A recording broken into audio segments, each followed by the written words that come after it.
Projection ce vendredi du film Le Métis-Fadé, un documentaire qui retrace le parcours de jeunes migrants guinéens à travers des témoignages recueillis par le réalisateur Thierno Souleymane Diallo. La première projection de ce film a connu la participation de plusieurs jeunes, en l'occurrence la couche la plus exposée à ce phénomène.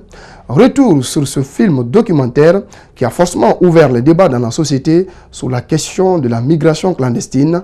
Abdourahmane Ba, Ibrahima Awal Kamara.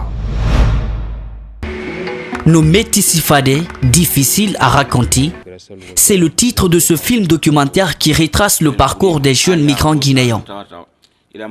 Du départ en Guinée, au séjour périlleux au Maroc, en Algérie et en Libye, jusqu'à leur arrivée en France, ces jeunes Guinéens ont vécu assez de calvaire.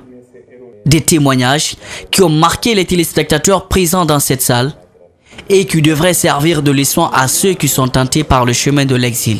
C'était une question de faire un pont entre la France et la Guinée pour que les gens soient informés. Parce que les gens, ils restent encore dans un mystère total, ce que peut être l'Europe. Mais une fois que tu arrives, tu te rends compte, non, c'est pas ce que j'ai pensé. L'objectif du réalisateur, c'est de montrer le quotidien des personnes qui ont choisi le chemin de l'exil. Leur parcours difficile semble dissuader certains candidats à la migration irrégulière. En regardant ce film, j'ai renoncé à l'immigration. Je ne vais même pas essayer de parler de ça.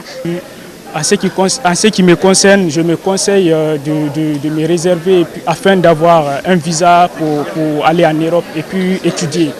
Un nombre important de jeunes a assisté à cette projection. Mais les organisateurs comptent vulgariser ce film documentaire dans les établissements scolaires.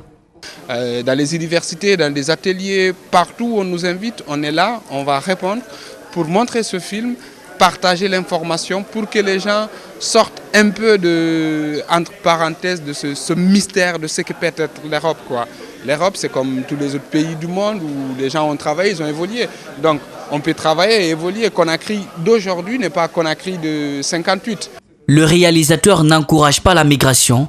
Son objectif est de montrer les réalités, à chacun de se décider, en tirant sa propre conclusion. C'était l'essentiel des infos sur Espace TV. Merci de votre aimable attention. Ce journal est à revoir sur notre site espacetvguinée.info. Excellente soirée à tous.